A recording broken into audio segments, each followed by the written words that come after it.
Good evening to all the Mind Academy viewers and subscribers. We are back with our weekly edition of Mind Race, lighting up the world, yet again at 6:30 Saudi time, 9 p.m. Indian Standard Time. It's my pleasure to welcome back Mr. Muralikrishnan sir for Mind Race today's episode. Welcome, sir. Thank you, Bala. And let me also take this opportunity to welcome all the viewers across the globe for watching Mind Race. So, welcome you all. Thank you, sir. Indeed, it is kind of a very insightful season, post and kind of overstressed exam season, isn't it, dear viewers? Especially the students who are continuously behind the support of Mind Academy and Mind Race. Now, when it comes to this period, it is again a very important and interesting segment in our overall academic career. We are generally look it as an holiday season. Now, when it comes to holidays, there are multiple ways of looking at it. One interesting angle is what is called as an ikigai way of looking at it.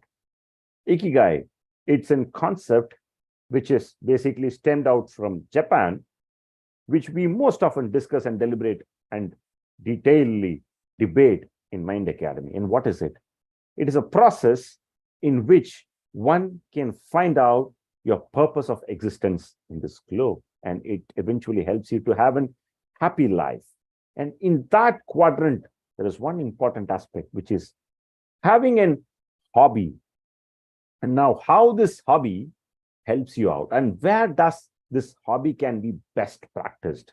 It is at a time and place when things are at far more relaxed pace for each and every one of us as individuals. And what better period than discussing about hobby when it comes to a holiday season, isn't it, dear viewers, and especially learners who are listening to today's edition of Mind Race. Now, if we are talking about hobby, ikigai, multiple dimensions. Now, when we are talking about that, let us begin first things first, as they say. Let us understand from Murli sir, what is that or how we can define this terminology called hobby in a brief way, sir. Yeah, good evening, Bala, once again. And to be frank, it's indeed a great topic that we have taken this time. It's vacation time. Children, students, they have completed their exams and now in a relaxed mode. And this is when, someone who productively uses their time to enhance upon themselves, to be trying to be the better version of themselves, this is the right time. And coming to Agree, your sir. question about what hobby means or how we can define hobby, I would say it is, something, that we can do or get engaged upon when we are free, when we are in a relaxed state of mind, as you rightly said. And, sometimes it yields greater results as well because it's a relaxed state of mind and we have enough free time. We don't know what it is, what we should do. And if you have engaged in a particular hobby and if you like to do certain things, it helps us to, refresh ourselves. So to be precise, what it means is like, something that we can get engaged and at the same time learn, have fun, experience that feeling of different hobbies. It could be reading, it could be playing some games, it could be anything of your interest. So it's all about getting yourself engaged, and more importantly, I would say productively. Like, when you say productively at the end, not necessarily it has to, give you a materialistic outcome, but at the same time, you feeling good about it, you enhancing your knowledge, enhancing your capability, or enhancing your skill set, and trying to be a new person altogether. And the best part is that, when you do, maybe you are not really bothered about the outcome, but you are bothered about what you are doing at that particular point in time. But indirectly, it helps you to become a better person. whatever you are involved in. Let's say if somebody has a habit of reading, we all know how important it is and what kind of magic reading can do to life. It could be anything, like, like great personalities, sports personalities, or musicians. If you take all of them, they would have started the game or the music classes. They would have started it as a hobby, and down the line they would have realized that, yeah, I'm really good at that. So you don't know the impact that it can generate or it can create in your life when it comes to hobby. So basically, it's all about getting yourself engaged into something very meaningful. When you are in a relaxed state of mind, when you are at free time, and that is why exactly I think probably we have this topic, since students are going through the vacation period or a lean period, I would say. Excellent, sir. That is very interesting insight. It's like how meaningfully you can engage your time, which is very precious, and how this can be an differentiator on a longer span. Very deep thoughts, which has been shared over here, sir. Thank you. And now, when we talk about this meaningful engagement, now, as an individual, everyone, every student, every parent who's listening to this Mind Race edition generally will be having their own routine which is set up. They will have certain pattern of things to be done on a school going day. There will be a pattern of things which they'll be going during a weekend. This is something which they are probably tuned up to over a period of time. If they are in mid-school level for 7 to 8 years, they would have tuned themselves into this routine. Now, how and meaningful engagement, such as an hobby, can be brought into their routine, which will be initially slightly putting in trouble to their comfort zone, probably, or how that can be worked out, sir? Your thoughts about it? That's a great question, Bala. Actually, it is many times what we have seen today. Even today, I was talking to one of my colleagues about, specifically, he was of asking which stream to select after 10th, 11th, those kind of things. Okay. So and unfortunately, what we have seen is parents get too much bothered about it when the kids reach 8th grade, 9th grade, and probably those stages when they are about to think of a new stream to be selected, like at the age of, when at a grade 8, grade 9, and things like that.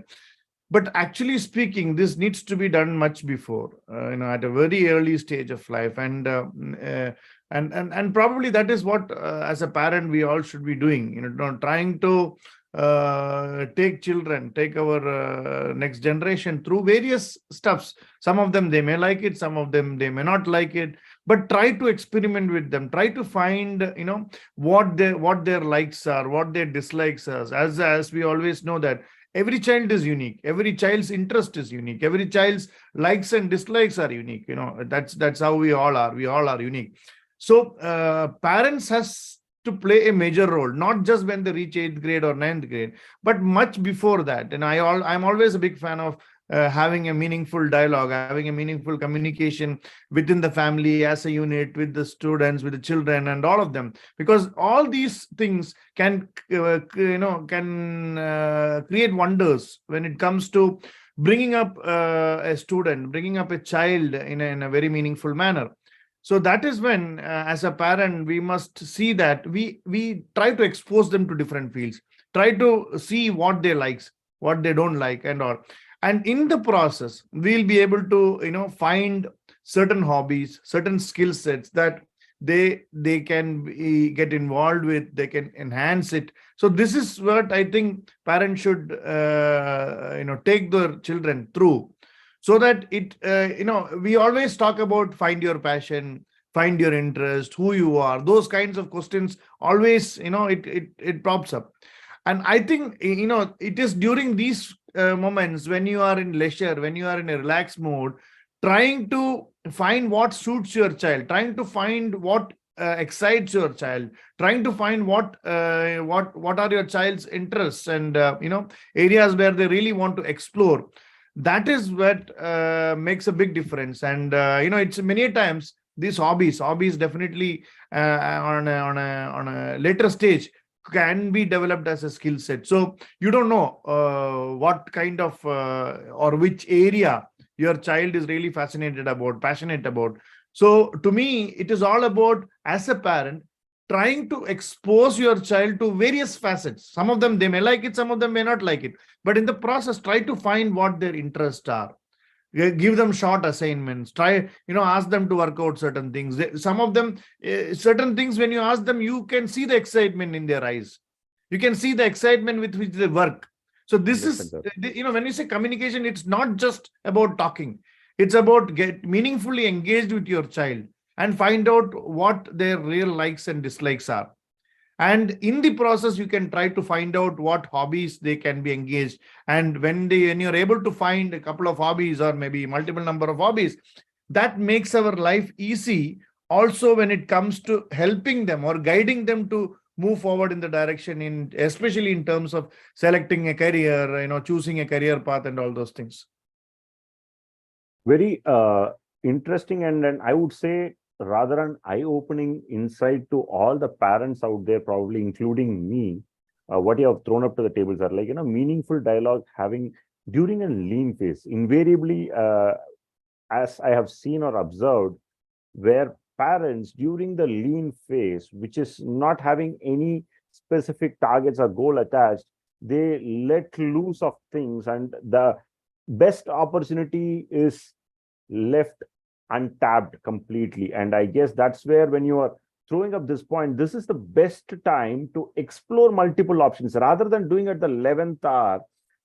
And if you do it systematically over a period of time with, as you rightly suggested, sir, like, more than one hobbies. When you were saying, I was just visualizing it, probably by the time the student progresses to a grade 10 or a grade 12, you have an statistical data for your own self made up by your own self that will give you a clear cut data, and rather than going elsewhere to find out what is that very true, Bala, because and this is what we have noticed also, when children reach 8th grade, 9th grade, that is when we have seen parents really trying to understand where their child wants to go to, and until that time they may not know who their child is, okay, and what their likes and dislikes are. So if parents are able to engage meaningfully much before, in a way, starting from a very young age, and that is when it can make a big difference. Very true, sir. Very insightful points you have shared up, sir. Now, as we are speaking in this line, now I have seen, sir, when it comes to hobbies, I still remember as a kid listening to my parents or people from the generation before me having an like varied approach. Getting autograph was somebody's hobby. Collecting stamps was somebody's hobby. I have seen a very renowned person having the old play. It's not even on cassette. It was the old play which is used to be on gramophones. So those things were there. So now, if you see now, this very nature is fast declining. People are not used to that touch and feel kind of an hobby, probably collecting stamps, currencies, coins. That itself is going out. Now, on top of it, now there is a lot of evolution which has happened precisely when it comes to hobbies. People feel that playing an PUBG game probably could be considered to be as an hobby. So now how this evolution has happened, sir, and how do you see this overall process, and what do you feel, how it was period during your age? What is your hobby which you used to do, sir? What's your thoughts and insights about it? Thank you, Velas, for that question. Actually, it took me back to my school days, or maybe when I just started to work in my very first organization. Those days, as nowadays we have different means of communication like WhatsApp, telephone calls, emails. We have those days. It was like we used to write letters, inland letters, and we used to receive those letters. And my first job was in Gujarat, and as you know, I am from Kerala, so my parents used to send me letters, and I used to write from my the first letter I received when I started my job. It is still there with me, actually, those letters, and I used to write those numbers, and then at the backside I used to write whether I have replied or not. And over a period of time, this was my hobby, and today when I look back, I really treasure those letters. I still have those letters where my grandmother used to write. These Indian letters has got different folds, and Understood, sir. there are smaller folds towards the end, and they used to write on Every possible place. every possible space on the Dylan. They used to use it. No, that was those were the kind of hobbies that and everybody has got similar set of, as you rightly said, stamp collection, coin collection, currency notes collection, and it goes on and on and on. But as you rightly said, evolution has to happen, and the change is inevitable. And today, I don't think anybody even writes letters, leave alone somebody having a hobby of collecting those letters. So nobody writes inland letters, and I'm not sure even whether inland letters available there Do exist. do exist or not. So things changes, and like for example, if somebody is interested in reading books are very much still there.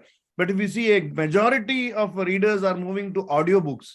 So even within reading, things are changing. So hobbies can still be there, but the way it is done, or how we are doing it, it could definitely change. And even the games that we used to play, like hide and seek and all those things, they have changed. There are new games coming, as you rightly said, PUBG and those kind of things. The only thing is that we must all see that there is something productive happening there. Because many times certain games, certain hobbies may not be as productive, because everywhere there is business now. So even as they rightly said, nowadays we send more greeting cards. So sending greeting card itself is a business. And we have so many days coming now. Akshaya Tritiya, this day, that day.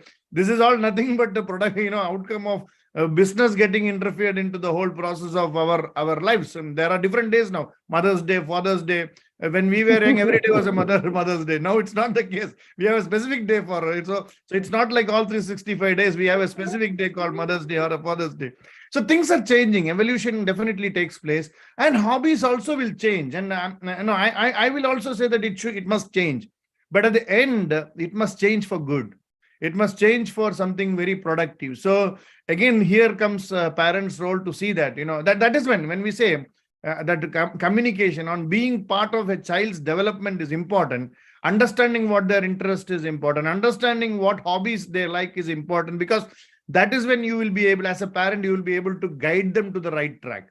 So it's not about what hobby it is, whatever it is. Reading a book physically and listening it from an audiobook doesn't make big difference. It's all the same. But yeah, some likes it physically, you touch it and read. But some, they are comfortable with. That doesn't mean much difference. But the important thing is that, at the end, as parents or as students themselves, they must see that at least there is something productive outcome coming out of the whole process.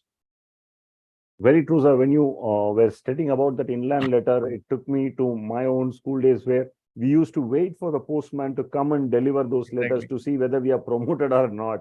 So those were nostalgic moments which you brought in, sir. And as you rightly said, it is moving in the right direction. So as far as things are moved in the right direction, things are fine and acceptable.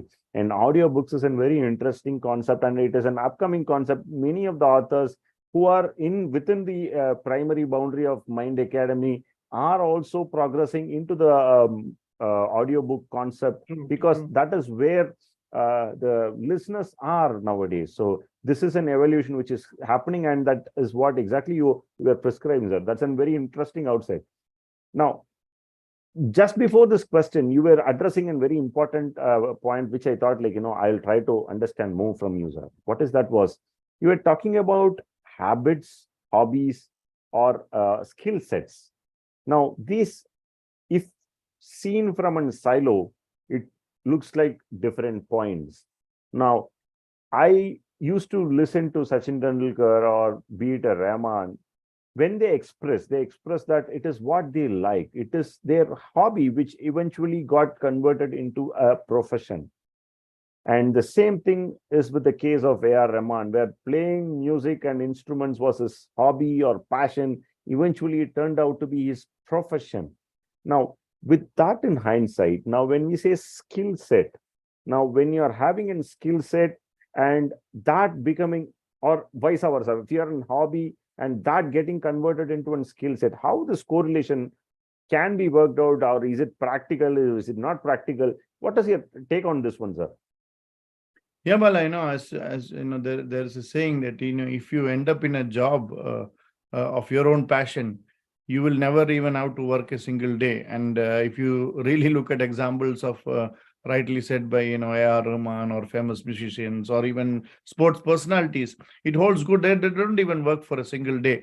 But what happened was, they were able to find that passion. They were able to find their interest in a much younger age, and they were able to enhance those skill set. And so initially, even though it could look like a hobby, but at the end, many of the hobbies that we are involved can be converted as a skill set, and which could be handy when you try to enter into a career. And probably, as you rightly started with that ikigai concept, ikigai concept is nothing but finding what you love and then trying to see, are you good at whatever you love. So if you can match that, and that is where, if you can enter into a particular zone where you love that particular profession, you are good at that profession, and if somebody is willing to pay for it, why not? So it plays a major role. When you say skill set, actually, any of those personalities who are good in a particular area would have find those skill sets much earlier in their life. And this is where hobbies play a major role. And the early you were as a parent or as a child, the early in life we are able to find what it is. It helps even the students, even children, and the parents a time to enhance it. Okay, so that by the time you are in a college, you take a grade, you are already good at that. Now, if you see, there are so many teenagers entering into startups and making millions and billions. What is that? It shows that they are all matured enough to do that at a much younger age. And how do you think that it was possible? That was possible because somebody is doing it from a much younger age. Very true, sir. But the problem that I've seen is we take children for granted till they are at the 7th grade or 8th grade. But Very actually, tapping the potential within them or discovering the talents within them has to happen much before that. But I don't know, there is a wrong notion within us. Oh, when they are in, suddenly after 7th grade, where parents started looking here and there, trying to ask for help from friends, trying to ask for professional help to select their stream. But it has to happen much before. We must help our next generation to get exposed to various things, understand for them what they like, what they don't like. If they are not exposed to certain things, how do they know what they like and what they don't like? very true, sir. Parent has to have has to play a very meaningful role. Not that spoon feeding them for everything. You have to be there. I still remember in process plants we have this concept of LRL and URL, right? So it's a broad range. Okay, as parents, we should ensure that they are within that range. That's all. Give them that flexibility, give them that freedom to try and experience and get exposed to various things, so that they are able to find what they like, so they're able to find what their passion is, so that they are able to find what they're interested in, and that makes a lot of difference. So even when at a younger age, if you are able to sit with them, understand what their likes are, understand what their likes are, try to bring certain hobbies, try to get them involved into certain tasks, so that what their likes and dislikes are, and then it can be helpful in finding where they should be going in future. Very true, sir. Indeed, it makes a lot of sense, because doing it the last minute is not going to help anyone. And if people are going to get up at the 11th hour, then by then it will be too late. And that was indeed a very insightful session, sir. Where, because all the parents and listeners who have been watching today's episode of Mind Race, one thing must have been made amply clear to them. It is that it is this phase of their academic tenure which is going to be adding more value to them than the rest, because the rest of the time they have some goal or tangible thing for which they will be running together. But now this is the period where they can sit together, and as you rightly said, that they can have a dialogue as a family, and this communication is going to make a lot of wonders for the parents and listeners who are listening to today's Mind Race episode. I thought of, yes, sir. Yeah, no. What I was thinking, well, we have something, in our office as well, something called annual growth plan and a long-term growth plan. Okay, so Correct, sir. all that the students study, like all the academic subjects, it's like an annual growth plan. It's for a particular year, but then these skill sets, these hobbies, if you are able to tap it, it's a long-term growth plan. So if you Exactly, can, sir. even though the benefits are not direct, the indirect benefit is so much high that that pave way for who even for defining who they are, to find out. Exactly. So that's what I just want to highlight. Exactly, sir. These intangible points, as Murli sir is highlighting right now, dear parents and students who are listening to today's edition, is going to position yourself the real you in this world. Now, before we wrap up, I went through a very interesting article today. I thought I should be bringing into the notice for the audience for today. Of all these informations which have been put across, still there is an herd mentality which is going around. There is a leading daily in India which has come out with an article stating 64 lakhs Indian rupees. Yes, you heard it right. 64 lakh Indian rupees is being kept as an capitative fees for engineering students. I'm not here advocating against engineering students. I myself is an engineer and Murli sir is an engineer too. But the point is, as Murli sir was stating, if you are clear about who you are deep within, during a process of your evaluation from kindergarten to your high school, if you have understood yourself, if you have understood your kid, probably the 64 lakh is a needed investment. But what was concerning in that article was many of the parents are going out there just without any rationality, just because it is computer science boom which is happening. Things are being spoken about big data, artificial intelligence, data computing. Computer science is in a boom. We are not advocating against computer science or any engineering or even engineering as a stream. But the point is, the article said the parents who have been investing heavily don't have a data, they don't have the rationality. That is where the concern. And today's episode is just to share a light in this thought process that understand your kid during the process from mid school, kindergarten till the high school. If that is done, if you're 100% sure, yes, this is my stream, then whatever investment, it is 64 lakhs or 6 lakhs or 6,000 rupees, doesn't matter, because you know that is what is the needed thing to be done for that particular point. If not, we are all in an ecosystem of trouble. To avoid that, this is a wonderful phase which is coming your way. It is the vacation period. Just try to make the best out of it. Sir, your closing remarks before we wind up for the session. Yeah, thank you, Bala. So as you rightly said, uh, what a greater things happen when you are in a mood of relaxation or when you are in a mood of joy. That is where even we advocate education when it's done in a joyful Relax. environment. So it's vacation time. Let's use it productively. Great, sir. And as Murli sir said, it's an relaxed phase. But what is important is keep yourself engaged in a meaningful way. Once you do that, these are all the data points which you will be seeking as parents and students from someone else outside you, when the answer is all there right at your doorstep. So, with that note, it was a pleasure to engage with all you viewers today in Mind Race with Mind Academy, lighting up the world. Till that time, we fall back with yet another insightful point where we will discuss, debate, and deliberate in Mind Race. Seeing you off for this week till we catch up next week. See you. Bye bye. See you. Bye bye.